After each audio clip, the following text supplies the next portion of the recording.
ಇಸಮ್ ಅಂತೂ ಇದ್ದೇ ಇದೆ ಸಿನಿಮಾದಲ್ಲಿ, ಅದಂತೂ ಹೋಗಕ್ಕೆ ಸಾಧ್ಯನೇ ಇಲ್ಲ. ಬಟ್ ಅಪ್ಡೇಟ್ ಆಗಿದ್ದಾರೆ ಸರ್ ಅಲ್ಲಿಂದ ಇಲ್ಲಿ, ಅಂದರೆ ಅವ್ರ ಸಿನಿಮಾಗಳು ಅಪ್ಡೇಟ್ ಆಗಿದೆ. ಈಗ 8 ವರ್ಷ ಇದು ಉಪ್ಪಿ 2 ಬಂದಿದ್ದು ಲಾಸ್ಟ್. ಅಧಿಕಾರಕ್ಕೆ ಬೆಲೆ ಜಾಸ್ತಿ. ಸೊ 2-3 ಲುಕ್ಸ್ ಇದೆ ಬಟ್ ಯಾವ ಲುಕ್ಕಲ್ಲೂ ನಾನು ಗುರ್ತು ಸಿಗ್ತೀನಿ ಜನಕ್ಕೆ ಅನ್ನೋದೇ ನನಗೆ ಗೊತ್ತಾಗ್ತಿಲ್ಲ. ನಾನು ಮೊನ್ನೆ ಇದು ವಾದರ್ ಬಿಟ್ಟಾಗ ಯಾರೋ ಕಳಿಸಿದ್ರು, ನೀನು ನೋಡಿದೆ ನಾನು ಅಂತ. ನಾನು ಅಂದ್ಕೊಂಡು ಸುಮ್ಮನಿದ್ದೆ. ಆಮೇಲೆ ತುಂಬ ಮೆಸೇಜಸ್ ಬಂತು, ನಿಮ್ಮನ್ನು ನೋಡಿದೆ ಅಂತೆಲ್ಲ ಅಂದ್ಕೊಂಡು. ನಾನು ಓಕೆ ಇದು ಗುರ್ತು ಸಿಗ್ತಾ ಜನಕ್ಕೆ ಇವ್ರಿಗೆಲ್ಲರಿಗೂ ಅಂತ ನನಗೆ ಫುಲ್ ಖುಷಿ ಆಗ್ಬಿಡ್ತಾವ. ಮಿನಿಮಮ್ ಲೆವೆಲಲ್ಲಿ ಹೇಳಿದ್ದು ಆಗಿಲ್ಲ ಅಂದ ತಕ್ಷಣ ಅವ್ರ ಡೈರೆಕ್ಷನ್ ಡಿಪಾರ್ಟ್ಮೆಂಟಲ್ಲಿ ಯಾರಿಗಾದರೂ ಹಿಂಗೆ ಬೈದಿರ್ತಾರೆ ಬಿಟ್ಟರೆ, ಯಾಕಂದ್ರೆ ಅವ್ರ ಜೊತೆ ತುಂಬ ಕೆಲಸ ಮಾಡಿರೋ ಕಾರಣ ಅದು ಮಾಡ್ಕೊಂಬಂದ್ರಿ ಅಂತೇನೋ ಹೇಳಿರ್ತಾರೆ ಬಿಟ್ಟರೆ, ಕೆಟ್ಟದಾಗಿ ಅವ್ರನ್ನ ಕೆಳಗೆ ಹಾಕಿಸಿ ಹಂಗಿದ್ದೆಲ್ಲ ಮಾಡೋದೇ ಇಲ್ಲ. ಮಾಡಿದ್ದಂತೂ ನಾನು ನೋಡಿಲ್ಲ. ಅಂದರೆ most of the days of ಶೂಟಲ್ಲಿ ನಾನು ಇದ್ದೆ. ಹುಡುಗಿನ ಹೋಗಿ ಪೂಜೆ ಮಾಡಬೇಕು, ದೇವತೆ ಥರ ನೋಡಬೇಕು ಅನ್ನೋ ಥರದಲ್ಲಿ ಬರೆಯಲ್ಲ ಅವರು. ಆ ಹುಡುಗಿಗೂ ಒಂದು ಸ್ಟ್ರೆಂತ್ ಇರುತ್ತೆ. ಇವ್ರು ಹೊಡೆದ್ರು ಅಂದರೆ ತಿರ್ಗಿ ಅವ್ರು ಹೊಡೆದಿರ್ತಾಳೆ ಇವ್ರಿಗೆ. ಸೊ ಆ ಈಕ್ವಲ್ ಬಾಡಿ ಥರ ಅವರು ನೋಡ್ಕೊಂಡು ಕ್ಯಾರೆಕ್ಟರ್ಸ್ ಬರ್ತಾರೆ. ರಿಯಲ್ ಸ್ಟಾರ್ ಸೂಪರ್ ಸ್ಟಾರ್ ನಮ್ಮ ಪ್ರೀತಿಯ ಉಪೇಂದ್ರ ಅವರು ಬಹಳ ದಿನಗಳ ನಂತರ ಮತ್ತೆ ಡೈರೆಕ್ಷನ್ ಮಾಡಿದ್ದಾರೆ. ಸೊ ಡೈರೆಕ್ಟರ್ ಕ್ಯಾಪ್ ತೊಟ್ಟಿದ್ದಾರೆ. ಬಹು ನಿರೀಕ್ಷಿತ UI ಸಿನಿಮಾ ಇದೇ ಡಿಸೆಂಬರ್ 20ಕ್ಕೆ ವರ್ಲ್ಡ್ ವೈಡ್ ಸಿನಿಮಾ ರಿಲೀಸ್ ಆಗ್ತಿದೆ. ಸೊ ಈ ಸಿನಿಮಾದ ಕುರಿತಾಗಿ ನಮ್ಮ ಜೊತೆ ಮಾತನಾಡಲಿಕ್ಕೆ ಮೇದಿನಿ ಕೆಳಮನೆಯವರು ಇದ್ದಾರೆ. ಸೊ ಅವ್ರನ್ನ ಸ್ವಾಗತ ಮಾಡೋಣ. ಸೊ ಕೆಲವೊಂದಷ್ಟು ಸಿನಿಮಾದ ವಿಚಾರಗಳನ್ನು ಮಾತಾಡಿಸ್ತಾ ಹೋಗೋಣ. ಮೇಡಮ್ ನಮಸ್ತೆ. ನಮಸ್ಕಾರ. ಕೆಳಮನೆ ಅಂತ ಹೇಳ್ಬೇಕಾದ್ರೆ ಕರೆಕ್ಟಾಗಿ ಹೇಳ್ತೀರಾ ಇಲ್ವಾ ಅನ್ಕೊಂಡಿದ್ದೆ. ಮೇದಿನಿ ಕೆಳಮನೆ ಕರೆಕ್ಟಾಗಿ ಹೇಳಿದ್ದೀನಿ ಮೇಡಮ್. ಹೇಗಿದ್ದೀರಾ? ನಾನು ಆರಾಮಿದ್ದೀನಿ, ನೀವು ಹೆಂಗಿದ್ದೀರಿ? ಸೂಪರ್ ಆಗಿದ್ದೀನಿ. ಮೊದಲದಾಗಿ ನಿಮಗೆ UI ಪ್ರಪಂಚಕ್ಕೆ ಸ್ವಾಗತ. Thank you. ಉಪ್ಪಿ ಸರ್ ಪ್ರಪಂಚಕ್ಕೆ UI ಹೆಸರು ತುಂಬಾ ಚೆನ್ನಾಗಿದೆ ಮೇಡಮ್. ಸಿನಿಮಾದ ಹೆಸರು UI ಅಂತ ನಾವು ಕರಿತಿರೋದು, ಅಂದ್ರೆ ಇದು ಕನ್ವೀನಿಯನ್ಸಿ ಥರದಲ್ಲಿ. ಇಲ್ಲಾಂದ್ರೆ ಅದು ಹಿಂಗೆ ಸಿಂಬಲ್ ಅಲ್ಲ, ಅದು ಸಿನಿಮಾದ ಹೆಸರು. ಸೂಪರ್ ಹಿಂಗಿತ್ತು, ಇದು ಹಿಂಗೆ. ಸೊ ಯಾರು ಹೆಂಗ್ ಬೇಕಾದ್ರೆ ಅನ್ಕೋಬಹುದು, ನಾಮ ಅನ್ಕೋಬಹುದು, ಹೆಂಗ್ ಬೇಕಾದ್ರೂ ಅವ್ರವ್ರು ಬಿಟ್ಟಿದ್ದು ಅವ್ರ ಇಷ್ಟ. UI ಅಂತ ಕರಿಯಕ್ ಚೆನ್ನಾಗಿದೆ ಸಿನಿಮಾ ಅನ್ನೋದಕ್ಕಿಂತ. ಹೌದು. ಮೇದಿನಿ ಅವರು ತುಂಬಾ ಬಿಸಿ ಇತ್ತೀಚೆಗೆ. ಸ್ಯಾಂಡಲ್ವುಡ್ ಅಲ್ಲಿ ಸುಮಾರು ಸಾಲು ಸಿನಿಮಾಗಳಲ್ಲಿ ಅಭಿನಯಿಸ್ತಿದ್ದೀರಿ. ಎಷ್ಟು ಖುಷಿ ಕೊಡುತ್ತೆ? ನಂಗೆ ಸಖತ್ ಖುಷಿ. ನಾನು ಓದಿರೋದು ಆ್ಯಕ್ಟಿಂಗು. ಸೊ ಅದಕ್ಕೆ ನನಗೆ ಮಾಡೋಕೆ ಬರೋದು ಇದೊಂದೇನೆ. ಸೊ ಮಾಡೋಕೆ ತುಂಬ ಖುಷಿ. ನನಗೆ ಅದೇ ನಾನು ಲಾಸ್ಟ್ ಟೈಮ್ ಯಾವುದೋ ಇಂಟರ್ವ್ಯೂಲಿ ಹೇಳ್ತಾ ಇದ್ದೆ, 3 ಕಾಲ್ ಶೀಟಲ್ಲಿ 3 ಬೇರೆ ಸಿನಿಮಾದಲ್ಲಿ ಒಂದೇ ದಿನ ಮಾಡೋಕ್ಕೆ ನನಗೆ, ಅಂದರೆ ಹಂಗಿದ್ರೆ ಅದು ಬ್ಯುಸಿ ಅಂತ ಹೇಳ್ಬೋದು ಅಂತ. ಇಲ್ಲಾಂದರೆ ಏನು ಬ್ಯುಸಿ ಅಂತ ಹೇಳೋಕ್ಕಾಗಲ್ಲ. ಮೇದಿನಿ ಅವರು ಒಂದು ಸಿನಿಮಾದಲ್ಲಿ ಕಾಣಿಸ್ಕೊಂಡ ಹಾಗೆ ಇನ್ನೊಂದು ಸಿನಿಮಾದಲ್ಲಿ ಕಾಣಿಸ್ಕೊಳ್ಳಲ್ಲ. ಎಲ್ಲ ಡಿಫ್ರೆಂಟ್ ಆಗಿ ಒಂದು ಬೇರೆ ಥರನೇ ಪಾತ್ರ ಮಾಡ್ತೀರಿ. ಹೇಗೆ ಇದೆ ಹುಡ್ಕೊಂಡ್ ಬರುತ್ತಾ, ಹೇಗೆ ನೀವು ಆಯ್ಕೆ ಮಾಡ್ಕೊಳ್ಳಲ್ಲ? ಅಲ್ಲಿ ನನಗೆ ಬರೋದು ಹಂಗಿರತ್ತೆ. ಈಗ ಯಾಕೆಂದ್ರೆ ನಾವು ಪೇಪೆ ನೋಡಿದಾಗ್ಲೇ ಗುರ್ತೇ ಸಿಕ್ಕಿಲ್ಲ ಆಕ್ಟಿಂಗ್. ನಾನೇ ನಿಮ್ಗೆ ಕೇಳಿದೆ, ನೀವು ಮಾಡಿದೀರಾ ಅಂತ ಕಳೆದ ಬಾರಿ ಇಂಟರ್ವ್ಯೂ ಕೂಡ ಕೇಳಿದೆ. ಸೊ ಅದಾದ ನಂತರ ಮತ್ತೆ BTS ಅಲ್ಲಿ ಒಂದು ವೆರಿ ಡಿಫ್ರೆಂಟ್ ಪಾತ್ರ. ಸೊ ಹಾಗಾಗಿ BTS ನೋಡಿದ್ರೆ ಪೂರ್ತಿ ನೋಡಿದೀನಿ. ಹೇಳಿ ಹೆಂಗಿದೆಲ್ಲ ಅಂತ. ಅವು ಅಂದ್ರೆ ಆಕ್ಚುಲಿ ಈಗ ಸುಮಾರಿಗೆ ಎಲ್ಲ ಒಂದು ನಾರ್ಮಲ್ ಆಗಿ ಮಾಡದೇ ಇರುವಂತ ಕ್ಯಾರೆಕ್ಟರ್ಸ್ನ ಅದನ್ನ ಆಯ್ಕೆ ಮಾಡ್ಕೊಳ್ಳೋದಾಗತ್ತೆ ನಾನು ಹೆಂಗೋ ಸಂಭವ. ಯಾಕಂದ್ರೆ ಅದು ನನಗೆ ತುಂಬಾ ಕಿಕ್ ಕೊಡುತ್ತೆ. ಈಗ ಯೂಶ್ವಲಿ ನಾವು ನೋಡ್ತೀವಲ್ಲ ಅಂತ ಕ್ಯಾರೆಕ್ಟರ್ಸ್ ಅಲ್ಲಿ ಪ್ಲೇನ್ ಆಗಿರೋದು ಅಂಥದ್ದು ಓಕೆ ಅಂಥದ್ದು ಬರೋದು ಇಲ್ಲ. ಈಗ ನಾನೇನು ಮಾಡೆಲ್ ಥರ ಹಾಗೆಲ್ಲ ಇದ್ದಾಗ ಆ ಥರದ್ದು ಬರ್ಬೋದು. ಸೊ ಈಗ ಆ್ಯಕ್ಟಿಂಗ್ ಓದಿರೋದ್ರಿಂದ ಒಂದು ಬ್ಯಾಕ್ಗ್ರೌಂಡ್ ಇರೋದ್ರಿಂದ ಆ್ಯಂಡ್ ಥಿಂಕಿಂಗಲ್ಲಿ ಕೂಡ ಒಂದು ಬೇರೆ ಪರ್ಸ್ಪೆಕ್ಟಿವ್ಸಲ್ಲಿ ನೋಡೋ ಕೆಪಾಸಿಟಿ ಇರೋ ಕಾರಣ ಸೊ ಅಂಥವ್ರ ಜೊತೆ ಕೊಲಾಬ್ರೇಷನ್ ತುಂಬ ಈಸಿ ಆಗುತ್ತೆ. ಅದಕ್ಕೆ ಅದು ಬೇರೆ ಥರ ಅಂತ ಅನ್ಸುತ್ತೆ. ಅಂದರೆ ಯೂಶ್ವಲಿ ಯಾರು ಈಗ ನಾನು ಅನ್ಕೊಂಡಿರಲಿಲ್ಲ ಇದನ್ನು ಯಾರು ಮಾಡ್ತಿರ್ಲಿಲ್ಲ ಅಂತ. ಬಟ್ ಈಗ ಇಂಟರ್ವ್ಯೂಸಲ್ಲಿ ಕೇಳಿ ನೀವು ಆ ಥರ ಪಾತ್ರ ಮಾಡ್ತೀರಿ, ಈ ಥರ ಪಾತ್ರ ಮಾಡ್ತೀರಿ ಅಂತ ಕೇಳಿ ನಾನು ಯೋಚನೆ ಮಾಡಿದಾಗ ಓಕೆ ಇರ್ಬೋದು ಹಂಗಾದ್ರೆ ಅಂತ ಅನ್ಕೊಂಡಿರೋದು.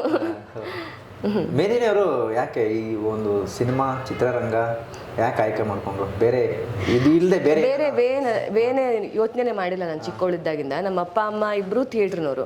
ಅಪ್ಪ ಕೂಡ ನಾನು ಓದಿರೋ NSD ಅಂತ ನ್ಯಾಷನಲ್ ಸ್ಕೂಲ್ ಆಫ್ ಡ್ರಾಮಾ ಡೆಲ್ಲಿಲಿದೆ. ನಾಸರುದ್ದೀನ್ ಶಾ ಅವರೆಲ್ಲ ಓದ್ಕೊಂಡ್ಬಂದಿದ್ದಾರೆ. ಸೊ ಆ ಇನ್ಸ್ಟಿಟ್ಯೂಷನಲ್ಲಿ ಅಪ್ಪನೂ ಓದಿರೋದು. ನಮ್ಮದೇ ಒಂದು ನಾಟಕದ ಕಂಪ್ನಿ ಇದೆ. ನಾನು ನಾನು ಹುಟ್ಟಿದಾಗಿಂದ ಆ ಕಂಪ್ನಿ ಇದೆ. ಸೊ ಚಿಕ್ಕವಳಿದ್ದಾಗಿಂದನೂ ಅದರಲ್ಲೇ ಬೆಳೆದಿರೋದು ನಾನು. ಹೋಲ್ ಫ್ಯಾಮಿಲಿ ಆರ್ಟ್ ಫ್ಯಾಮಿಲಿ ಆಗಿರೋ ಕಾರಣ ನಾನು ಬೇರೆ ಏನಾದರೂ ನಾನು ಮಾಡ್ಬೋದು ಅನ್ನೋದ್ರ ಬಗ್ಗೆ ನಾನು ಯೋಚನೆ ಅವಾಗಲೂ ಮಾಡೇ ಇರಲಿಲ್ಲ. ಸೊ ಅದೇ ಥಿಯೇಟರ್ ಬ್ಯಾಕ್ಗ್ರೌಂಡಿಂದ ಬಂದಿರೋದು. ಬೇರೆ ಬೇರೆ ಥರದ್ದು ಈಗ ಕ್ಲಾಸಿಕಲ್ ವೆಸ್ಟರ್ನ್ ಸಿನಿಮಾಸ್ ಎಲ್ಲ, ಅಂದರೆ western in the sense world cinema ಅಂತ ಇರುತ್ತಲ್ಲ, ಸೊ ಅದನ್ನೆಲ್ಲ ನೋಡ್ಕೊಂಡು ಬಂದಿದ್ದು ಮೊದಲಿಂದನೂ. ಅದು ನೋಡಬೇಕಾದ್ರೆ ನಾನು ಅನ್ಕೋತಿದ್ದೆ ನನಗೆ ಹಂಗೆ ಆ್ಯಕ್ಟ್ ಮಾಡಬೇಕು, ನನಗೆ ಹಿಂಗೆ ಆ್ಯಕ್ಟ್ ಮಾಡಬೇಕು, ಈ ಥರ ಕ್ಯಾರೆಕ್ಟರ್ ಮಾಡಬೇಕು ಅಂತ. ಸೊ ಅದಕ್ಕಾಗಿ ಈ ಸಿನಿಮಾ. ಮೇದಿನವರು ತುಂಬ ಅದೃಷ್ಟವಂತರು ಅನ್ಸುತ್ತೆ. ಯಾಕಂದರೆ ನೀವು ಮಾಡೋ ಸಿನಿಮಾಗಳೆಲ್ಲ ದೊಡ್ಡ ದೊಡ್ಡ ಸಿನಿಮಾಗಳೆಲ್ಲ ಅಭಿನಯಿಸ್ತಾ ಇದ್ದೀರಿ, ದೊಡ್ಡ ದೊಡ್ಡ ಸ್ಟಾರ್ ನಟರುಗಳ ಜೊತೆ, ದೊಡ್ಡ ದೊಡ್ಡ ಬ್ಯಾನರ್ಗಳ ಜೊತೆ. ಅದೃಷ್ಟನೇ ಏನೋ ಗೊತ್ತಿಲ್ಲ, ಬಟ್ ನನ್ನ ಕ್ಯಾರೆಕ್ಟರ್ಸ್ ನನಗೆ ಇಷ್ಟ ಆಗತ್ತೆ. ನಾನು ಇಷ್ಟರೊಳಗೆ ಮಾಡಿರೋದ್ರಲ್ಲೆಲ್ಲದೂ ನನಗೆ ಅದೊಂದು ನಾನು ಸೆಲೆಕ್ಟ್ ಮಾಡ್ಕೊಂಡ್ರೆ ಅಥವಾ ನನಗೆ ಬರ್ತಿರೋ ಕ್ಯಾರೆಕ್ಟರ್ಸ್ ಎಲ್ಲದೂ ನನಗೆ ತುಂಬ ಇಷ್ಟ, ಇಂಟೆನ್ಸ್ ಆಗಿರುತ್ತೆ. ಸೊ ಅದಕ್ಕಾಗಿ ನನಗೆ ಖುಷಿ ಇದೆ. ಬ್ಯಾನರ್ಸ್ ದೊಡ್ಡದಿದ್ದ ಈಗ ಉಪ್ಪಿಸರ್ದೇ ದೊಡ್ಡ ಬ್ಯಾನರ್ ಅಂತ ಆಗ್ತಿರೋದು, ಅಂದರೆ ಇಷ್ಟು ರೀಚ್ ಇರೋ ಸಿನಿಮಾ ಇದೇ ಫಸ್ಟ್ ಅನ್ಸುತ್ತೆ. ಆವಾಗ ಅದೇ ರೀಚ್ ಆಗ್ತೀವಿ, ಅದೊಂದು ಅಂದರೆ ಅದರಿಂದ ನೆಕ್ಸ್ಟ್ ಸ್ಟೆಪ್ಸ್ಗಳು ಸ್ವಲ್ಪ ಈಸಿ ಆಗ್ಬೋದು, ರೆಕಗ್ನಿಷನ್ ಸಿಗ್ಬೋದು ಅಂತ ಅನ್ಸುತ್ತೆ. ಅದು ಖುಷಿ ಇದೆ ಸರ್. ಈ ಸಿನಿಮಾ ನಿಮ್ಮನ್ನ ಹುಡ್ಕೊಂಡು ಬಂದಿದ್ದು ಹೇಗೆ? ಆ ಸಿನಿಮಾಗೆ ನೀವು ಹೇಗೆ ಸೆಲೆಕ್ಟ್ ಆದ್ರಿ? ನಂದೊಂದು ಫಸ್ಟ್ ಸಿನಿಮಾ ಇತ್ತು, ನಾನು ಲೇಡೀಸ್ ಅಂತ. ಅದು ರಿಲೀಸ್ ಆಗಿಲ್ಲ. ಅದು ಇಬ್ಬರು ಹುಡುಗಿರ ಮಧ್ಯ ನಡೆಯೋ ಲವ್ ಸ್ಟೋರಿ ಕತೆ. ಆ ಸಿನಿಮಾದಲ್ಲಿ ಒಂದು ಕ್ಯಾರೆಕ್ಟರು ಉಪ್ಪಿ ಸರಿಂದ ಇನ್ಫ್ಲೂಯೆನ್ಸ್ ಆಗಿರುವಂಥ ಕ್ಯಾರೆಕ್ಟರ್. ಸೊ ನಮ್ಮ ಉಪ್ಪಿ ಸರ್ ಫ್ಯಾನ್ ನಾವೆಲ್ಲರೂ. ನಿಜವಾಗ್ಲೂ ಉಪ್ಪಿ ಫ್ಯಾನ್? ತುಂಬಾ ಮೊದ್ಲಿಂದನು ಯಾವ ಸಿನಿಮಾ ನೋಡಿದ್ರಿ? ಎಲ್ಲದೂ ನೋಡಿದ್ದೀನಿ ಆಬ್ವಿಯಸ್ಲಿ. ಅವ್ರ ಡೈರೆಕ್ಷನ್ ಎಲ್ಲದೂ ನೋಡಿದ್ದೀನಿ. ತರ್ಲೆ ನನ್ನ ಮಗ ಒಂದು ನೋಡಿಲ್ಲ, ಮತ್ತೆಲ್ಲ ನೋಡಿದ್ದೀನಿ. ಹೇಳಿ ಕಂಟಿನ್ಯೂ, ಆಮೇಲೆ ಮಾತಾಡೋಣ. ಸೊ ಅದೇ ಅವ್ರು ಮೀಟ್ ಮಾಡಬೇಕಿತ್ತು ಸರ್ನ, ಮೀಟ್ ಮಾಡಿದ್ವಿ ಫೈನಲಿ. ಆಮೇಲೆ ಸಿನಿಮಾ ಕೂಡ ಅವ್ರು ನೋಡಿದ್ರು. ಅದು ಆಗಿದ್ದು ಸುಮಾರು ವರ್ಷದ ಹಿಂದೆ, ಅಂದರೆ ವರ್ಷ 2020 ಟೈಮಲ್ಲಿ, ಕೋವಿಡ್ ಟೈಮಲ್ಲಿ. ಸೊ ಅದಾದಮೇಲೆ ಇವರು ಅನೌನ್ಸ್ ಮಾಡಿದ್ರು UI ಬರ್ತಾ ಇದೆ, ಅಂದರೆ ಸರ್ ಡೈರೆಕ್ಟ್ ಮಾಡ್ತಿದ್ದಾರೆ ಅಂತ. ಅದು ನೋಡಿದಾಗಿಂದ ನನಗೆ ಅಯ್ಯೋ ಉಪ್ಪಿ ಸರ್ ಇನ್ನೆಷ್ಟು, ಈಗಲೇ 8 ವರ್ಷ ಬಿಟ್ಟು ಮಾಡಿದ್ದಾರೆ, ಇನ್ನೆಷ್ಟು ವರ್ಷ ಬಿಟ್ಟು ಮಾಡ್ತಾರೋ ಗೊತ್ತಿಲ್ಲ. ನಾನು ಹೆಂಗೋ ಅಂದರೆ ಮುದುಕಿ ಗಿದ್ಕಿ ಆಗಿ ನನ್ನನ್ನು ಇದು ಮಾಡ್ದಿದ್ರೆ ಇವರು ಅಂತೆಲ್ಲ ಅಂದ್ಕೊಂಡು ನಾನು ತುಂಬ ಆಸೆ ಪಟ್ಕೊಂಡಿದ್ದೆ. UI ಅಂದರೆ ಸರ್ ಜೊತೆ ನಾನು ಎಷ್ಟು ಚಿಕ್ಕ ರೋಲ್ ಆದರೂ ತೊಂದರೆ ಇಲ್ಲ, ಯಾವ ಥರ ರೋಲ್ ಇದ್ರೂ ತೊಂದರೆ ಇಲ್ಲ, ಅವ್ರ ಜೊತೆ ನಂಗೆ ಮಾಡಬೇಕು ಅಂತ ಅನ್ಕೋತಾ ಇದ್ದೆ ಅಷ್ಟೇ ತಲೆಯಲ್ಲಿ. ಬಟ್ ಅದ್ರ 10% ಆಗೋ ಚಾನ್ಸಸ್ ಇತ್ತು. 90% ಹೆಂಗೆ ಆಗಕ್ಕೆ ಸಾಧ್ಯ? ನಾನು ಯಾರು ಅಂತ ಅವ್ರಿಗೆ ಗೊತ್ತಿಲ್ಲ, ನಾನು ಹೆಂಗೆ ಅವ್ರನ್ನ ಅಪ್ರೋಚ್ ಮಾಡೋದು ಅನ್ನೋದು ನನಗೆ ಗೊತ್ತಿಲ್ಲ. ಅಷ್ಟೊತ್ತಿಗೆ ಇದು ಕಾಲ್ ಫಾರ್ ಮಾಡಿದ್ರು. ಇದಕ್ಕೆ ಎಲ್ಲೋ ಒಂದು ಪೋಸ್ಟ್ ನೋಡಿದೆ ನಾನು, ನಟರು ಬೇಕಾಗಿದ್ದಾರೆ ಅಂತ. ಸೊ ನನ್ನ ಪ್ರೊಫೈಲ್ ಕಳಿಸಿದ್ದೆ. ಅದು ಕಳಿಸಿ 2-3 ತಿಂಗಳಾಗಿತ್ತು. ನಾನು ಅಂದರೆ ಹೆಂಗೂ ಈಗ ಅಷ್ಟ್ರ ಮೇಲೆ ಮುಹೂರ್ತ ಆಯಿತು, ಎಲ್ಲದೂ ಆಗಿತ್ತು. ನಾನು ಹೆಂಗೂ ಇಲ್ಲಲ್ಲ ಇದು ಏನಿದು ಅಂತ ಅಂದ್ಕೊಂಡು ಒಂದು 10% ಆಸೆನೂ ಬಿಟ್ಕೊಂಡು ಕೂತಿದ್ದೆ. ಅಂದ್ರೆ ಮಾಡಿದ್ರು ನೆಕ್ಸ್ಟ್ ಇನ್ನು ಯಾವಾಗಲಾದ್ರೂ ಟ್ರೈ ಮಾಡೋಣ ಅಂತ ಅಂದ್ಕೊಂಡು. ಅಷ್ಟೊತ್ತಿಗೆ ಅವ್ರ ಕಡೆಯಿಂದ ಫೋನ್ ಬಂತು. ಯಾರ ಕಡೆಯಿಂದ ಬಂತು? ಡೈರೆಕ್ಷನ್ ಡಿಪಾರ್ಟ್ಮೆಂಟಿಂದ, UI ಡೈರೆಕ್ಷನ್ ಡಿಪಾರ್ಟ್ಮೆಂಟಿಂದ. ಸೊ ಅವ್ರು ಆ್ಯಕ್ಚುಲಿ ಪ್ರೊಫೈಲ್ ನೋಡಿದಾಗ ಸರ್ ನಾನು ಕಳಿಸಿದ್ನಲ್ಲ, ನಾನು ಇವರು ಅಂತ ನೆನಪಾಯ್ತು, ನಾನು ಆ ಸಿನಿಮಾದಲ್ಲಿ ನೋಡಿದ್ದೆ ಅಂತ ಅವ್ರು ಕನೆಕ್ಟ್ ಆಯಿತು. ಸೊ ಇವ್ರನ್ನ ಕರೆಸಿ ಅಂತ ಅಂದಿದ್ದಾರೆ. ಸೊ ಹಂಗೆ ಮಾಡಿ ಲುಕ್ ಟೆಸ್ಟ್ ಎಲ್ಲ ಮಾಡಿ ಆಮೇಲೆ ಲುಕ್ ಟೆಸ್ಟೇ ವಿಚಿತ್ರವಾಗಿತ್ತು. ಲುಕ್ ಟೆಸ್ಟ್ ಉಪ್ಪಿ ಸರ್ ಇದ್ರು ಆಬ್ವಿಯಸ್ಲಿ ಇದ್ರು. ಹೇಗೆ ಅನಿಸ್ತು ಫಸ್ಟ್ ಟೈಮ್ ಹೋಗಿ ಸರ್ ಮುಂದೆ ಲುಕ್ ಟೆಸ್ಟ್ ಕೊಟ್ಟಾಗ? ನನಗೆ ಭಯ ಆಗತ್ತೆ. ಅಂದ್ರೆ ಭಯ ಅನ್ನೋದಕ್ಕಿಂತ ನರ್ವಸ್ನೆಸ್ ಒಂಥರ. ಅಂದ್ರೆ ಸೆಲೆಕ್ಟ್ ಆಗಲೇಬೇಕು ಅನ್ನೋದಿದೆ, ಮಾಡಲೇಬೇಕು ಇದನ್ನ ಅನ್ನೋದಿದೆ. ಒಮ್ಮೆ ನಾನು ಇದಕ್ಕೆ ಸೂಟ್ ಆಗಿಲ್ಲ ಅಂದರೆ ಸೂಟ್ ಆಗೋ ಚಾನ್ಸಸ್ ಸ್ವಲ್ಪ ಆ ಕಡೆ ಈ ಕಡೆನೆ. ಅಂದರೆ ಲುಕ್ ನಾನಿರೋದಕ್ಕೂ ಆ್ಯಂಡ್ ಆ ಕ್ಯಾರೆಕ್ಟರ್ಗೆ ಬೇಕಾಗಿರೋದಕ್ಕೂ ಏನು ಇದಿತ್ತು ಅದಕ್ಕೆಲ್ಲ. ಸೊ ಇವ್ರು ನಾನು ಸೆಲೆಕ್ಟ್ ಮಾಡಿದ್ರೆ ಆಮೇಲೆ ಅಂತೆಲ್ಲ ಅಂದ್ಕೊಂಡು ನರ್ವಸ್ನೆಸ್ ತುಂಬ ಇತ್ತು.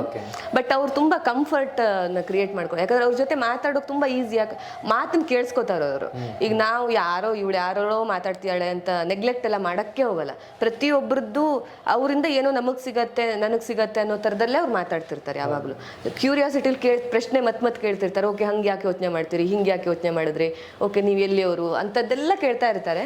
ಸೊ ಒಂದು ಕಂಫರ್ಟ್ ಕ್ರಿಯೇಟ್ ಮಾಡ್ತಾರೆ. ನಂಗೆ ಅಲ್ಲಿ ಅಷ್ಟಾದ್ಮೇಲಿಂದ ಓಕೆ ಇವ್ರ ಜೊತೆ ಆರಾಮಾಗಿ ಇರ್ಬೋದು ಅಂತ ಅನ್ಸುತ್ತೆ. ಅಲ್ಲಿ ತನಕ ಗೊತ್ತಿಲ್ಲಲ್ಲ ಇವ್ರು ಹೆಂಗೆ, ಬರೀ ಸಿನಿಮಾ ನೋಡ್ಕೊಂಡು ಬಂದಿರೋದು ಅವ್ರದ್ದು. ಸೊ ಅದೇ ಖುಷಿ ಆಯ್ತು. ಆಮೇಲೆ ನೀವು ಒಬ್ಬ ಫ್ಯಾನ್ ಆಗಿ ಉಪ್ಪಿ ಸರ್ ಅವ್ರನ್ನ ಸೆಲೆಬ್ರೇಷನ್ ಮಾಡಿದ್ದೀರಿ ಸಿನಿಮಾ ಥಿಯೇಟ್ರಲ್ಲಿ, ಎಲ್ಲ ರೀತಿನೂ ನೋಡಿದ್ದೀರಿ. ಅಂದರೆ ಉಪ್ಪಿ ಸರ್ ಡೈರೆಕ್ಷನ್ ಅಂದರೆ ಇದೇ ಥರ ಇರಬೇಕಪ್ಪ ಅಂತ ನಿಮಗೂ ನಮ್ಗಾಗಲಿ ಎಲ್ಲರಿಗೂ ಇರುತ್ತೆ. ಸೊ ಈ ಯು ಐ ಬಗ್ಗೆ ಮಾತಾಡೋದಾದ್ರೆ ಸೊ ಏನು ಹೇಳ್ತೀರಿ, ಯು ಐ ಯಾವ ರೇಂಜಲ್ಲಿ ಇರುತ್ತೆ ಸಿನಿಮಾ? ನೀವು ಉಪ್ಪಿಸಮ್ ಅಂತೂ ಇದ್ದೇ ಇದೆ ಸಿನಿಮಾದಲ್ಲಿ, ಅದಂತೂ ಹೋಗಕ್ಕೆ ಸಾಧ್ಯನೇ ಇಲ್ಲ. ಬಟ್ ಅಪ್ಡೇಟ್ ಆಗಿದ್ದಾರೆ ಸರ್ ಅಲ್ಲಿಂದ ಇಲ್ಲಿ, ಅಂದ್ರೆ ಅವ್ರ ಸಿನಿಮಾಗಳು ಅಪ್ಡೇಟ್ ಆಗಿದೆ. ಈಗ 8 ವರ್ಷ ಇದು ಉಪ್ಪಿ 2 ಬಂದಿದ್ದು ಲಾಸ್ಟ್. ಸೊ ಅಲ್ಲಿಂದ ಇಲ್ಲಿಗೆ ಅವರು ಯಾವ ಥರ ಇವನ್ ಅವ್ರ ಥಿಂಕಿಂಗಲ್ಲಿ ಕೂಡ ಈ ಪ್ರೆಸೆಂಟ್ ಸಿನಾರಿಯೋ ಇಟ್ಕೊಂಡು ಅವ್ರ ಪರ್ಸ್ಪೆಕ್ಟಿವ್ ಹೆಂಗಿದೆ ಅನ್ನೋದು, ಆಮೇಲೆ ಟೆಕ್ನಾಲಜಿ ವೈಸ್ ಸಿನಿಮಾದಲ್ಲಿ ಯಾವ್ಯಾವ ಥರದ ಟೆಕ್ನಾಲಜಿ ಯೂಸ್ ಮಾಡಿದ್ದಾರೆ ಅನ್ನೋದು, ಸೊ ಅದೆಲ್ಲದರಲ್ಲೂ ಅಪ್ಡೇಟ್ ಆಗಿ ಈಗಿನ ಇದಕ್ಕೆ ತಕ್ಕಂತೆ ಇದೆ ಸಿನಿಮಾ. ಬಟ್ ಉಪ್ಪಿಸಮ್ ಅವ್ರದ್ದೊಂದು ಇದೆಯಲ್ಲ, ಅವ್ರದ್ದೊಂದು ಲ್ಯಾಂಗ್ವೇಜ್ ಇದೆಯಲ್ಲ, ಸೊ ಅದು ಹಂಗೆ ಇದೆ. ಅದು ಹೆಂಗೆ ಹೇಳ್ತಾರೋ ಹಂಗೆ ಇದೆ. ಅವ್ರು ಫಸ್ಟ್ ನರೇಷನ್ ಕೊಟ್ಟರು, ಸರಿ ಕೊಟ್ರು, ನಂಗೆ ಅದೇ ಫುಲ್ ಖುಷಿ ಯಾವಾಗಲೂ. ಅಂದ್ರೆ ಸರ್ ನರೇಷನ್ ಕೊಟ್ರು ನನಗೆ ಅವ್ರ ಸಿನಿಮಾ ಅಂತಂದ್ರೆ, ಅವ್ರ ಸಿನಿಮಾ ನೋಡಿರ್ತೀವಿ ನಾವು, ಅವ್ರ ಬಾಯಲ್ಲಿ ಅವ್ರ ಸಿನಿಮಾದ ಕತೆ ಕೇಳಿರಲ್ಲ. ಸೊ ಒಂದು ಪಾರ್ಟ್ ಹೇಳಿಲ್ಲ, ಒಂದಿಷ್ಟು ಪಾರ್ಟ್ಸ್ ಹಿಂಗೆ ಹೇಳಿದ್ರು. ಅರ್ಧ ತನಕ ನಂಗೆ oh my god okay okay okay ಹಿಂಗಿದ್ಯಾ ಸಿನಿಮಾ ಅಂತೆಲ್ಲ ಅನ್ಕೊಂಡು ಎಕ್ಸೈಟ್ಮೆಂಟಲ್ಲಿ ಕೇಳ್ತಾ ಇದ್ದೀನಿ. ಅರ್ಧ ಆದಮೇಲೆ ಎಲ್ಲ ಇಲ್ಲಿ ಹೋಗ್ತಾ ಇದೆ, ಇದೇನೋ ಅಂತ ಗೊತ್ತಾಗ್ತಿಲ್ಲ. ಅಂದರೆ ಸರ್ ಅರ್ಧ ಆದಮೇಲೆ ನನಗೆ ಗೊತ್ತಾಗಿಲ್ಲ ಸರ್ ಎಲ್ಲೋಯ್ತು ಸಿನಿಮಾ ಅಂದರೆ ಏನು ಹೇಳಿದ್ರಿ ಅನ್ನೋದು. ಇಲ್ಲ ನೀವು ಗೊತ್ತಾಗತ್ತೆ, ಆಮೇಲೆ ನೋಡಿದ್ಮೇಲೆ ಗೊತ್ತಾಗತ್ತೆ ಅಂತ ಅನ್ಕೊಂಡು ಸರ್. ಸೊ ಅದೇ ಆ ಉಪ್ಪಿಸಮ್ ಅಂತೂ ಇದ್ದೇ ಇದೆ, ತಲೆಯಲ್ಲಿ ಹುಳ ಬಿಡೋ ಉಪ್ಪಿಸಮ್ ಅಂತಲ್ಲ, ಬಟ್ ಅವ್ರದ್ದೊಂದು ಅವ್ರ ಶೈಲಿಲಿ ಅವ್ರು ಹೇಳ್ತಾರಲ್ಲ, ಅದೊಂದು ಸಖತ್ತಾಗಿದೆ ಅಂತ ಸಿನಿಮಾದಲ್ಲಿ ಕೂಡ. ಉಪ್ಪಿ ಸರ್ ಅವ್ರದ್ದು ನಿಮಗೆ ತುಂಬಾ ಇಷ್ಟವಾದ ಸಿನಿಮಾಗಳು ಯಾವುದು ಅಂತ, ಡೈರೆಕ್ಷನ್ ಆಗಲಿ ಅಥವಾ ಆಕ್ಟಿಂಗ್ ಬೇಡ ಅಂದ್ರೆ ಡೈರೆಕ್ಷನ್ ಅಂತ ಅಂದ್ಕೊಂಡ್ರೆ ಎ ಫಿಲ್ಮ್ ತುಂಬಾ ಇಷ್ಟ. ಅದಾದ್ಮೇಲೆ ಉಪೇಂದ್ರ ಇಷ್ಟ. ನಂಗೆ ಆಕ್ಚುಲಿ ಉಪ್ಪಿಟ್ಟು ಕೂಡ ಇಷ್ಟ. ಅದಾದ್ಮೇಲೆ ತಳಿ first Om, A, Upendra, Swastik, uppittu, super, okay ಅಷ್ಟೇ. ಅದಾದ್ಮೇಲೆ ಸೂಪರ್, ಮೂರನೇದಕ್ಕೆ ಬರುತ್ತೆ. ಓಂ ಆದ್ಮೇಲೆ ಎ ಆದ್ಮೇಲೆ ಶ್, ಆಮೇಲೆ ಸ್ವಸ್ತಿಕ್, ಆಮೇಲೆ ಉಪ್ಪಿಟ್ಟು, ಆಮೇಲೆ ಸೂಪರ್, ಮತ್ತೆ ಯಾವುದೋ ಬಿಟ್ಟಿರ್ತೀನಿ ಮಧ್ಯ. ನಿಮ್ಗೆ ಏನಕ್ಕೆ ಇಷ್ಟ ಉಪ್ಪಿ ಸರ್ ಅಂದ್ರೆ, ನಿಮ್ಗೆ ಏನಕ್ಕೆ ಇಷ್ಟ ಆಗ್ತಾರೆ ಅಂತ? ಯಾಕಂದ್ರೆ ಆಲ್ಮೋಸ್ಟ್ ಹುಡುಗರೆಲ್ಲ ಇಷ್ಟಪಡ್ತೀವಿ ಉಪ್ಪಿ ಸರ್, ಅವ್ರ ಶೈಲಿ ಆಗಲಿ, ಅವರು ಡೈಲಾಗ್ ಡೆಲಿವರಿಗೆ ನಾವೆಲ್ಲ ಫ್ಯಾನು. ಓಕೆ, ಎಸ್ಪೆಷಲಿ ಒಂದು ಹುಡುಗಿ ಉಪ್ಪಿಗೆ ಫ್ಯಾನ್ ಆಗ್ತಾರಂದ್ರೆ ಅವ್ರ ಸಿನಿಮಾದಲ್ಲಿ ಒಂದು ಪರ್ಸ್ಪೆಕ್ಟಿವ್ ಇರುತ್ತೆ. ಯಾಕೆ ಕೇಳಿದೆ ಪ್ರಶ್ನೆ ಅಂದ್ರೆ, ಒಂದು ಟೈಮಲ್ಲೆಲ್ಲ ನಾವು ನೋಡಿದೀವಿ, ನೀವು ನೋಡಿರ್ತೀರಿ, ಉಪ್ಪಿ ಸಾರ್ ಡೈರೆಕ್ಷನ್ ಮಾಡ್ತಾರಂದ್ರೆ ಅಲ್ಲಿ ತುಂಬಾ ಡೈಲಾಗ್ಸ್ ಎಲ್ಲ ಇದಾಗಿರೋದು, ಅಂದ್ರೆ ಹುಡುಗಿರಿಗೆ ತುಂಬಾ ಇದಾಗಿ ಹೇಳೋಂತ ಡೈಲಾಗ್ಸ್. ಎಕ್ಸಾಕ್ಟ್ಲಿ, ನಾನು ಅದೇ ಹೇಳಕ್ ಅಂದ್ರೆ ಒಂದು ಇಂಟರ್ವ್ಯೂಲ್ ಅದೇ ಹೇಳ್ತಾ ಇದ್ದೆ. ಅಂದ್ರೆ ಅದನ್ನ ಇಷ್ಟಪಡೋದೊಂದು ಬೇರೆ, ಬಟ್ ಅದು ಬಿಟ್ಟರೆ ಉಪ್ಪಿ ಸರ್ ಮೊನ್ನೆ ಇದರಲ್ಲಿ ಪ್ರೆಸ್ ಮೀಟಲ್ಲಿ ಕೂಡ ಅವ್ರು ಅದೇ ಅಂತ ಇದ್ರು, ಅವ್ರ ಸಿನಿಮಾದಲ್ಲಿ ಇದೆಲ್ಲದ್ರ ಜೊತೆಗೆ ಒಂದು ವಿಚಾರ ಇರುತ್ತೆ. ಆ ವಿಚಾರನ ನಾವು ಆ ಥರದಲ್ಲಿ ಯೋಚನೆ ಮಾಡಿರಲ್ಲ ಆ್ಯಸ್ ಅ ಪರ್ಸನ್. ನಾವು ಒಂದು ಥರದಲ್ಲಿ ಏನ್ರ ಬಗ್ಗೆನೂ ಯೋಚನೆ ಮಾಡ್ಕೊಂಡು ಹೋಗ್ತಾ ಇರ್ತೀವಿ, ಬಟ್ ಅವ್ರು ಇದನ್ನ ಹಿಂಗೂ ನಾವು ನೋಡ್ಬೋದು ಅನ್ನೋದನ್ನ ಅವರೆಲ್ಲ ಸಿನಿಮಾದಲ್ಲೂ ಕೊಡ್ತಾರೆ. ಆ್ಯಂಡ್ ಒಂದು ಸಿನಿಮಾದಕ್ಕಿಂತ ಒಂದು ಬೇರೆ ಬೇರೆ ಥರದಲ್ಲಿ, ಓಮಲ್ಲೇ ಬೇರೆ ಥರ ಇದೆ, ಎ ಅಲ್ಲೇ ಬೇರೆ ಥರ ಇದೆ, ಇದರಲ್ಲಿ ಉಪೇಂದ್ರದಲ್ಲೇ ಬೇರೆ ಥರ ಇದೆ. ಸೊ ಎಲ್ಲದರಲ್ಲೂ ಅವರು ಒಂದು ಲೈಫನ್ನು ನೋಡೋ ಪರ್ಸ್ಪೆಕ್ಟಿವ್ನ ಚೇಂಜ್ ಮಾಡ್ತಾರೆ ಅವ್ರ ಸಿನಿಮಾದಲ್ಲಿ. ನನಗದು ಅವ್ರು ಎಲ್ಲದಕ್ಕಿಂತ ಜಾಸ್ತಿ ಇಷ್ಟ. ಇನ್ನೊಂದು ಇದೆ, ಹಿಂಗೆ ಅಂದ್ರೆ ಅವ್ರ ಹುಡುಗಿರ ಬಗ್ಗೆ ನಾನು ಮೊನ್ನೆ ಅವ್ರ ಜೊತೆ ಮಾತಾಡ್ತಾನೋ ಅದೇ ಸರ್, ನೀವು ಯಾಕೆ ಸರ್ ಹುಡುಗಿರ್ನೇ ತಂದು ಬೈತಾ ಇರ್ತೀರಿ ಯಾವಾಗಲೂ ಅಂತ ಅವ್ರು ಅವ್ರು ಏನೋ ಅಂದ್ರು ಬಿಡಿ. ಬಟ್ ನನ್ಗೆ ಯಾವತ್ತೂ ಅನ್ಸಿಲ್ಲ ಅವರು ಅಂದ್ರೆ ಅವ್ರ ಹುಡುಗಿರ್ ತುಂಬಾ ಸ್ಟ್ರೆಂತ್ ಜಾಸ್ತಿ ನಮ್ಗಿಂತ ಅಂತ ನನ್ಗನ್ಸತ್ತೆ. ಹಂಗೆ ಟೀಸ್ ಮಾಡ್ಬಿಡೋಣ ಅವ್ರಿಗೆ ಅಂತ ಅನ್ಸತ್ತೆ ಅಷ್ಟೇ. ಅಂದ್ರೆ ಸ್ಟ್ರೆಂತ್ ಜಾಸ್ತಿ ಇರೋ ಕಾರಣ ಹುಡುಗರ್ಕಿಂತ ಹುಡುಗಿರಿಗೆ. ಸೊ ಅದಕ್ಕೆ ಅವ್ರ ಕ್ಯಾರೆಕ್ಟರ್ಸ್ ಹುಡುಗಿ ಕ್ಯಾರೆಕ್ಟರ್ಸ್ಗಳೆಲ್ಲದೂ ತುಂಬಾ ಈಗೇನು ಹುಡುಗಿನ ಹೋಗಿ ಪೂಜೆ ಮಾಡಬೇಕು, ದೇವತೆ ಥರ ನೋಡಬೇಕು ಅನ್ನೋ ಥರದಲ್ಲಿ ಬರೆಯಲ್ಲ ಅವರು. ಆ ಹುಡುಗಿಗೂ ಒಂದು ಸ್ಟ್ರೆಂತ್ ಇರುತ್ತೆ. ಇವ್ರು ಹೊಡೆದ್ರು ಅಂದರೆ ತಿರ್ಗಿ ಅವಳು ಹೊಡೆದಿರ್ತಾಳೆ ಇವ್ರಿಗೆ. ಸೊ ಆ ಈಕ್ವಲ್ ಬಾಡಿ ಥರ ಅವರು ನೋಡ್ಕೊಂಡು ಕ್ಯಾರೆಕ್ಟರ್ಸ್ ಬರೆದಿರ್ತಾರೆ. ಸೊ ನನಗೆ ಯಾವತ್ತೂ ಅವರು ಕೆಳಮಟ್ಟದಲ್ಲಿ ನೋಡಿದ್ದಾರೆ ಹುಡುಗಿರ್ನ ಅಂತ ಅನಿಸ್ತಾನೆ ಇಲ್ಲ. ಯಾಕಂದ್ರೆ ಅವರೇ ಹೇಳ್ದಂಗೆ ಸ್ಟ್ರೆಂತ್ ಇದೆ ಅಂತ ಅವರೇ ಅದನ್ನ ರೆಕಗ್ನೈಸ್ ಮಾಡಿದಾರಲ್ಲ, ಆ ಸ್ಟ್ರೆಂತ್, ಆ ವಿತ್ ಸ್ಟ್ರೆಂತ್ ಫೈಟ್ ಕೊಡ್ತಾರೆ ಅವ್ರ ಕ್ಯಾರೆಕ್ಟರ್ಸು. ಅದಕ್ಕೆ ನನಗೆ ಸಖತ್ ಎರಡೂ ಇದರಿಂದ ಒಂದು ಬೇರೆ ಥರ ಪರ್ಸ್ಪೆಕ್ಟಿವ್ ಸಿಗುತ್ತೆ ಅವ್ರ ಸಿನಿಮಾದಲ್ಲಿ. ಈವನ್ ಯು ಐ ಅಲ್ಲಿ ಕೂಡ ಈಗ ಮೊನ್ನೆ ಬಿಟ್ಟಿರೋ ವಾರ್ನರಲ್ಲಿ ಕೂಡ ಅಂಥ ಎಲಿಮೆಂಟ್ಸ್ ತುಂಬ ಇತ್ತಲ್ಲ. ಅವರು ಅಂದ್ರೆ ಸಖತ್ತಾಗಿತ್ತು. ಇದು ಜಾತಿ ಬಗ್ಗೆ ಹಂಗೆ ಅಂದ್ರೆ ನಂಬರ್ ಅನ್ನೋ ಥರದಲ್ಲಿ. ಆ್ಯಂಡ್ ನಾವೆಲ್ಲ ಚಂದ್ರಯಾನ ಮಾಡ್ತಿದ್ದೀವಿ ಅಂತ ಹೇಳ್ಕೊಂಡು ಇಲ್ಲಿ ಏನದು ಏನು ಗುಂಡಿ ಅಂತೀವಿ ಅದಕ್ಕೆ, ರಸ್ತೆ ಮೇಲೆ ಬಿಟ್ಟಿರ್ ಪಾಟ್ ಹೋಲ್ಸಲ್ಲಿ ಅಂದ್ರೆ ಅದನ್ನೇ ನಾವು ಇನ್ನು ಕ್ಲೋಸ್ ಮಾಡಿದ್ರೆ ಎಷ್ಟು ಜನ ಸಾಯ್ತಾ ಇದ್ದಾರೆ ಅಲ್ಲಿ. ಬಟ್ ನಾವು ಕುತ್ಕೊಂಡು ಮಾತಾಡ್ಬೇಕಾದ್ರೆ ನಾವು ಚಂದ್ರಯಾನ ಮಾಡ್ಕೊಂಡ್ಬಂದ್ವಿ, ಮಂಗಳ ಗ್ರಹಕ್ಕೆ ಹೋದ್ವಿ ಅಂತ ಮಾತಾಡ್ತಿರ್ತೀವಿ. ಸೊ ಅಂಥದ್ದೆಲ್ಲ ಎಷ್ಟು ಸಖತ್ತಾಗಿ ಅವರು ಹೇಳ್ತಾರೆ ಅನ್ನೋದು ನನ್ನ ಖುಷಿ ಯಾವಾಗಲೂ. ಸೊ ಆ ಥರ ಫಿಲ್ಮ್ ಮೇಕರ್ಸ್ನ ತುಂಬ ಕಡಿಮೆ ನಾನು ನೋಡಿರೋದು ಕೂಡ. ಅಂದ್ರೆ ಇವ್ರು ಈ ಶೈಲಿಲಿ ಹೇಳೋದು ಕೂಡ ಅವ್ರದ್ದು. ಈಗ ಉಪ್ಪಿ ಸರ್ದು ಒಂದು ಜಾನರ್ ಅನ್ನೋದು ಬೇರೆ ಇಲ್ವೇ ಇಲ್ಲ. ಅಂದ್ರೆ ಯಾವ್ದಾದ್ರು ಜಾನರ್ಗೆ ಅವ್ರನ್ನ ಸೇರ್ಸಕ್ಕಾಗಲ್ಲ. ಉಪ್ಪಿ ಸರ್ದೇ ಒಂದು ಜಾನರ್ ಅದು. ಅದೇ ಅವ್ರದೇ ಒಂದು ಸ್ಟೈಲ್ ಅದು. ಯಾರಿಗೂ ಮಾಡಕ್ಕೂ ಆಗಲ್ಲ, ಅವ್ರೊಬ್ರಿಗೆ ಅದು ಮಾಡಕ್ಕಾಗದು. ಯೂನಿಕ್ನೆಸ್ ಎಲ್ಲ ನಂಗೆ ತುಂಬಾ ಇಷ್ಟ. ನಿಮ್ಗೆ ಅಂದ್ರೆ ನನಗೆ ಉಪ್ಪಿ ಸರ್ ಅವರು ಡೈರೆಕ್ಷನ್ ಸಿನಿಮಾದಲ್ಲಿ ನನಗೆ ತುಂಬಾ ಇಷ್ಟ ಆದ ಸಿನಿಮಾ ಅಂದ್ರೆ ನನಗೆ ಉಪೇಂದ್ರ. ಮತ್ತು ಎಲ್ಲ ಸಿನಿಮಾ ಇಷ್ಟ ಆದ್ರೆ ಎಸ್ಪೆಷಲಿ ಉಪೇಂದ್ರ ನನಗೆ ತುಂಬಾ ಇಷ್ಟ. ಆತರ ನಿಮ್ಗೆ ಪರ್ಟಿಕ್ಯುಲರ್ ಆಗಿ ಓಂ ಯಾಕೆ ಇಷ್ಟ ಆಗಿದೆ ಸಿನಿಮಾ? ಓಂ ಈವನ್ ಅದು ಬರ್ದಿರೋ ಸ್ಟೈಲ್, ಸ್ಕ್ರಿಪ್ಟಿಂಗ್ ಕೂಡ, ರೈಟಿಂಗು, ಆ್ಯಂಡ್ ಫಸ್ಟ್ ಆ ಗ್ಯಾಂಗ್ಸ್ಟರ್ ಇದು ಬಂದಿರೋದು. ಆ್ಯಂಡ್ ಶಿವಣ್ಣ ಅವ್ರು ನಾವು ಹಂಗೆ ನೋಡಿರೋದು ಫಸ್ಟ್ ಟೈಮ್. ಆ ಥರದ್ದು ಪರ್ಫಾರ್ಮೆನ್ಸ್ ನೋಡಿದ್ದು ಸಖತ್ ಅನಿಸ್ತು. ಆ್ಯಂಡ್ ಕ್ಯಾರೆಕ್ಟರ್ ಕೂಡ ಇದು ಟ್ವಿಸ್ಟ್ ಮೇಲೆ ಟ್ವಿಸ್ಟ್ ಬರ್ತಾ ಹೋಗುತ್ತೆ. ಅದೆಲ್ಲದು ನನಗೆ ಸಖತ್ ಇಷ್ಟ ಆಯ್ತು. ನಾನು ತುಂಬ ವರ್ಷದ ಹಿಂದೆ ಪ್ರೇಮ ಅವ್ರ ಇಂಟರ್ವ್ಯೂ ನೋಡ್ತಾ ಇದ್ದೆ ಎಲ್ಲೋ. ಇದು ಮೊಟ್ಟೆ ಹೊಡೆಯೋದು ಹಾಕೋದಿದೆಯಲ್ಲ ತಲೆ ಹಾಕೋದಿದೆಯಲ್ಲ, ಅದ್ರಲ್ಲಿ ಎಷ್ಟು ಮೊಟ್ಟೆ ಒಡಿಸಿ ಹಾಕ್ತಾ ಇದ್ರು, ಕೇರೆ ಮಾಡಿಲ್ಲ ಅವರು ಅಂತ. ನಾನು ಅವ್ರ ಆ್ಯಕ್ಟರ್ ಅವರು ಅಂತ ಯಾವಾಗಲೂ ಅಂದ್ಕೊಂಡಿದ್ದೆ ಉಪ್ಪಿ ಸರ್ದು. ಸೊ ನನಗೆ ಅದೇ ಅಂಥದ್ದು ತುಂಬ ಓಮಲ್ಲಿ ಎಲಿಮೆಂಟ್ಸ್ ಇದೆ ಅದು ಮಾಡ. ಅದು ಕಲ್ಟ್ ಕ್ಲಾಸಿಕ್ ಅದು ಅವಾಗಲೇ. ಅಂದರೆ ಆ ಥರ ಸಿನಿಮಾ ಆಮೇಲೆ ಬರೋಕೆ ಹಿಡ್ದಿತ್ತು ಕನ್ನಡದಲ್ಲಿ. ಫಸ್ಟ್ ಅವರೇ ಮಾಡಿದ್ದು ಅದನ್ನು. ಆಮೇಲೆ ನೀವು ಒಬ್ಬ ಫ್ಯಾನ್ ಆಗಿ ಉಪ್ಪಿ ಸರ್ಗೆ ತುಂಬ ಎಂಜಾಯ್ ಮಾಡಿದಂಥ ಯಾವಾಗಲೂ ಡೈಲಾಗ್ಸ್ ಕೇಳ್ತಾ ಇರ್ತೀನಪ್ಪ ಅನ್ನೋದಾದರೆ ಉಪ್ಪಿ ಸರ್ ಅವ್ರ ಡೈಲಾಗು ಪ್ರೀತಿ ಪ್ರೇಮ ಅದನ್ನ ನೀವು ಕರೆಕ್ಟಾಗಿ ಹೇಳಿ. ಅಯ್ಯೋ ನನಗದು ಬರಲ್ಲ, ನಿಜವಾಗ್ಲೂ ನನಗೆ ಬರಲ್ಲ ಅದು ಹೇಳಕ್ಕೆಲ್ಲ ಬರಲ್ಲ. ಅದು ನೆನಪು ಇಲ್ಲ ಫುಲ್ ಡೈಲಾಗ್. ಅದನ್ನ ಹೇಳಿ ಅಂತಂದು ಹೇಳ್ಬೇಡಿ. ಅದು ತುಂಬ ಇಷ್ಟ ನನಗೆ. ಅದು ಸಖತ್ತಲ್ಲ ಅದು.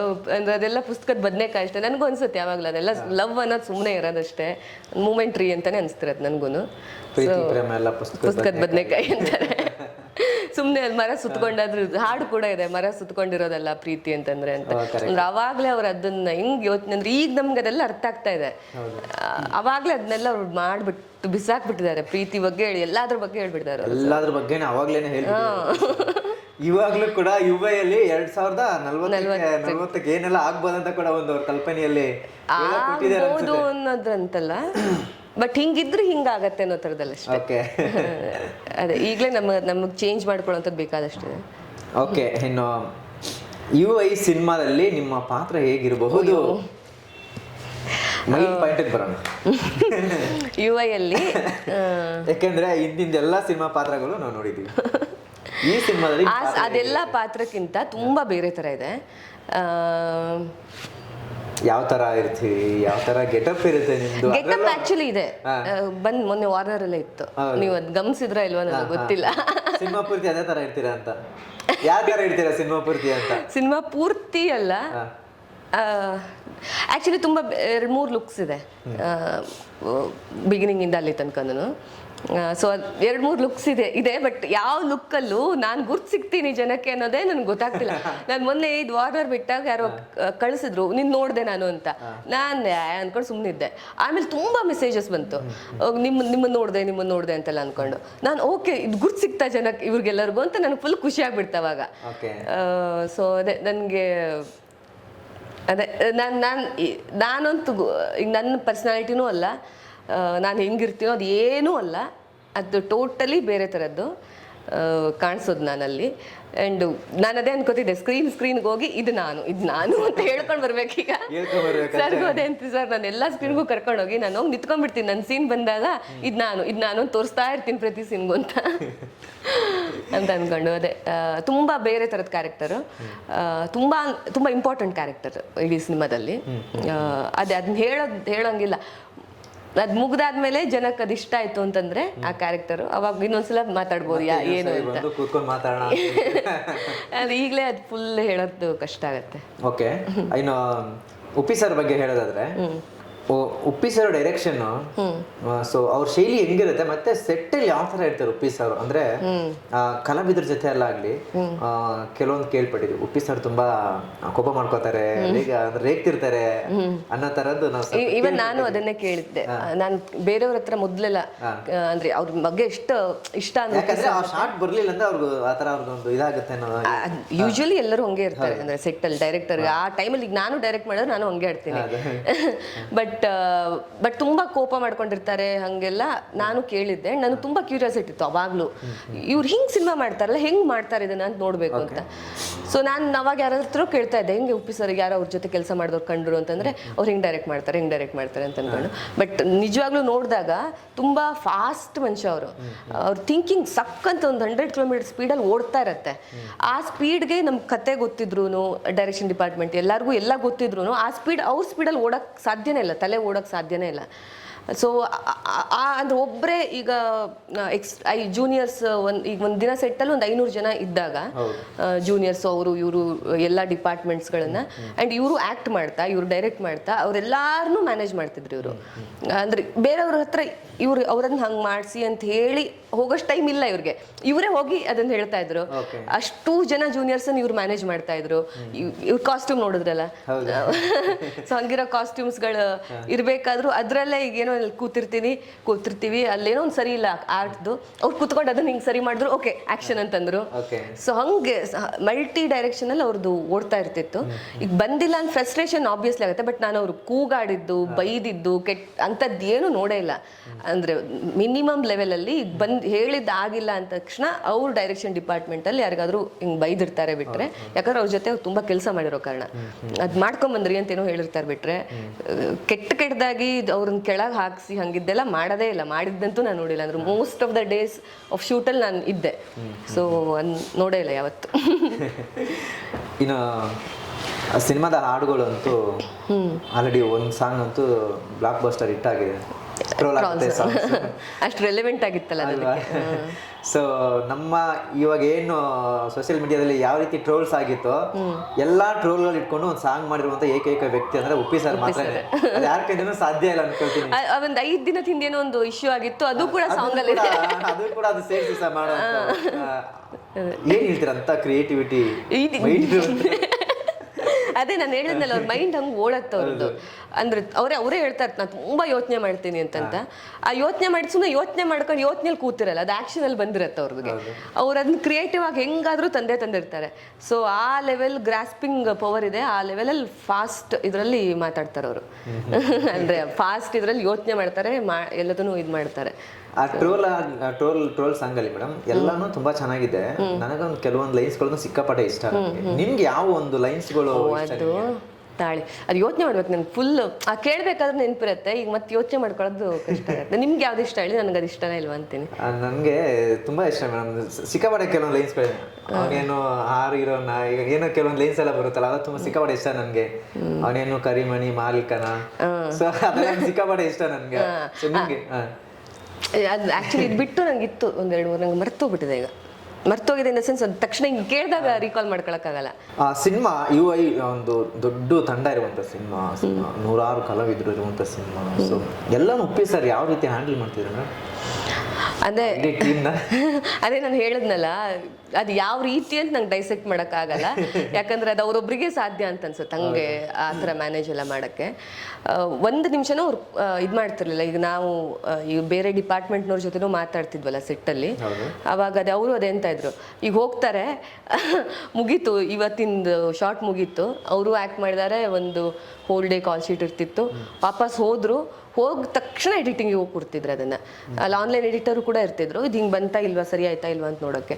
ಸೊ ಈಗ ಮಧ್ಯ ಶೆಡ್ಯೂಲ್ ಬ್ರೇಕ್ ಆದಾಗಲೂ ಅಷ್ಟೇ ಹೋಲ್ ಇದ್ರಲ್ಲಿ ಎಡಿಟಿಂಗ್ ಅಥವಾ ಅದ್ರ ಕೆಲಸದಲ್ಲೇ ಅವ್ರು ಕೂರ್ತಿದ್ರು. ಒಬ್ಬರು ಯಾರೋ ಎಡಿಟರ್ ಹೇಳ್ತಾ ಇದ್ರು, ರಾತ್ರಿ ಇಡೀ ಕೆಲಸ ಮಾಡಿದ್ದಾರೆ, ಬೆಳಗ್ಗೆನೂ ಕೂತ್ಕೊಂಡು ಕೆಲಸ ಮಾಡಿದ್ದಾರೆ. ಅದು ರಾತ್ರಿ ಎಷ್ಟೋ ಗಂಟೆಗೆ ಹೋಗಿ ಮಲ್ಕೊಂಡು ಬೆಳಗ್ಗೆ ಇವ್ರು ಹೆಂಗೂ ಬರಲ್ಲ ಅಂತ ಅಂದ್ಕೊಂಡಿದ್ರು. 9 ಗಂಟೆ ಕಾಲೇ ನಾನು ಹೊರಟಿದ್ದೀನಿ ಬನ್ನಿ ಅಂತ ಅಂದ್ಕೊಂಡು. ಸೊ ಅಷ್ಟು ಇದ್ರಲ್ಲಿ ರಾತ್ರಿ 3-4 ಗಂಟೆ ತನಕ ಕೆಲಸ ಮಾಡ್ಕೊಂಡು ಅಷ್ಟೇ ಹೊತ್ತು ಮಲಗಿ ಟಪಕ್ ಅಂತ ಬರ್ತಿದ್ರು. ಅವ್ರಿಗೆ ಅದು ಸಿನಿಮಾ ಅಂತಂದ್ರೆ ಬೇರೆ ಯೋಚನೆ ಬರೋದೇ ಇಲ್ಲ ಅವ್ರಿಗೆ. ಅಂದ್ರೆ ಅದೊಂದೇ ತಲೆಲಿರುತ್ತೆ. ಸೊ ಇವ್ರು ರಾತ್ರಿ ಇಡೀ ಏನೋ ಒಂದಿನ ಕೆಲಸ ಮಾಡ್ತಾ ಕೂತಿದ್ರು, ಮಧ್ಯೆ ಅವ್ರಿಗೆ ನಿದ್ದೆ ಬಂದ್ಬಿಡ್ತು ಉಪ್ಪಿಸರ್ಗೆ. ಹಿಂಗೆ ಕಣ್ಣು ಮುಚ್ಕೊಂಡು ಹಿಂಗೆ ಕೂತಿದ್ರು. ಓಕೆ ಅವ್ರಿಗೆ ನಿದ್ದೆ ಬಂದಿದೆಯಲ್ಲ, ಕಾಫಿ ಗಿಫಿ ಕುಡ್ಕೊಂಬರೋಣ ಅಂತ ಅಂದ್ಕೊಂಡು ಇವ್ರು ಹಿಂಗೆ ನಿಧಾನ ಎದ್ದು ಹೋಗ್ತಾ ಇದ್ರೆ, ಎಲ್ರಿ ಹೋಗ್ತಿದ್ರಿ ಬನ್ನಿ ಕೂತ್ಕೊಳ್ಳಿ ಮಾಡಿ ಅಂತ ಅನ್ಕೊಂಡು ಸರ್. ಸೊ ಅವ್ರದ್ದು ನಿದ್ದೆ ಮಾಡಿದ್ರು ಅವ್ರದ್ದು ಹಿಂಗೆ ಎಚ್ಚರ ಇರುತ್ತೆ ಎಲ್ಲ ಕಡೆ ಏನಾಗ್ತಿದೆ ಇದು ಅಂತ ಅನ್ಕೊಂಡು. ಐ ಆಮ್ ವೆರಿ ಶೋರ್ ಕೂಡ ಇಲ್ಲೆಲ್ಲ ಏನಾಗ್ತಿದೆ ಅಂತ ಅಂದ್ರೆ ಒಟ್ಟು ಅವ್ರು ಅಲರ್ಟ್ ಆಗಿದ್ದೇ ಇರ್ತಾರೆ ಈ ಸಿನಿಮಾ ನಡೆಯೋ ಟೈಮಲ್ಲಿ. ಈಗ ಒಂದು 2-3 ವರ್ಷದಿಂದ ಇದ್ರದ್ದೇ ಕೆಲಸ, ಅಂದ್ರೆ ಸಿನಿಮಾ ಸೆಟ್ಗೆ ಹೋಗಿ 2 ವರ್ಷ ಆಗ್ತಾ ಬಂತು. ಅದ್ರ ಹಿಂದೂ 1-2-3 ವರ್ಷ ಹೆಂಗೂ ಕೆಲಸ ಮಾಡಿರ್ತಾರೆ. ಬಟ್ ಸೆಟ್ ಹೋದಾಗಿಂದನೂ ಅವರು ಕರೆಕ್ಟಾಗಿ ರಿಲ್ಯಾಕ್ಸ್ ಮಾಡ್ದಂಗೆ ಇಲ್ಲ ಈ 2 ವರ್ಷನೂ. ಅದೇ ತಲೆ ನೋಡ್ತಿರತ್ತೆ, ಅದೇ ಯೋಚನೆ ಮಾಡ್ಕೊಂಡಿರ್ತಾರೆ. ಓಕೆ ಮೇಡಮ್, ಇನ್ನು ಸಿನಿಮಾ ಇದೇ ಡಿಸೆಂಬರ್ 20ಕ್ಕೆ ಪ್ರಪಂಚದಂತ ಸಿನಿಮಾ ಬಿಡುಗಡೆ. ಹೌದು, ಪ್ರಪಂಚ ಎಲ್ಲರೂ ಕಾಯ್ತಿದೀವಿ ಸಿನಿಮಾಗೆ. ಇಡೀ ವರ್ಲ್ಡ್ ವೈಡ್ ರಿಲೀಸ್ ಆಗ್ತಿದೆ. ಈ ಸಿನಿಮಾದಲ್ಲಿ ನೀವು ಕೂಡ ಒಂದು ಪಾತ್ರಧಾರಿ.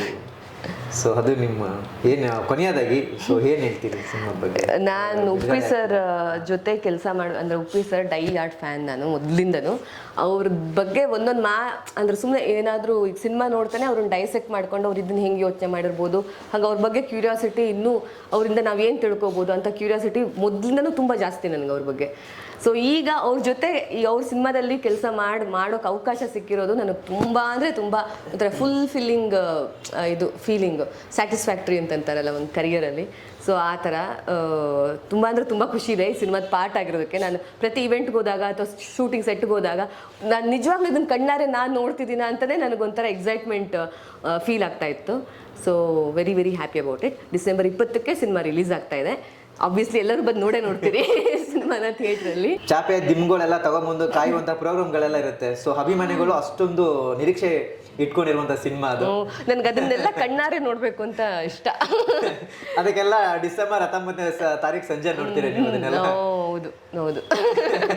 ಖಂಡಿತ ಮೇಡಮ್, ಸಿಗೋಣ ಮತ್ತೆ ಸಿನಿಮಾ ಬಿಡುಗಡೆ ಆದ್ಮೇಲೆ ನಂತರ ಮತ್ತೆ ಒಂದು ಒಳ್ಳೆ ಇಂಟರ್ವ್ಯೂ ಮಾಡೋಣ. Thank you madam, thank you so much. All the best. Thank you.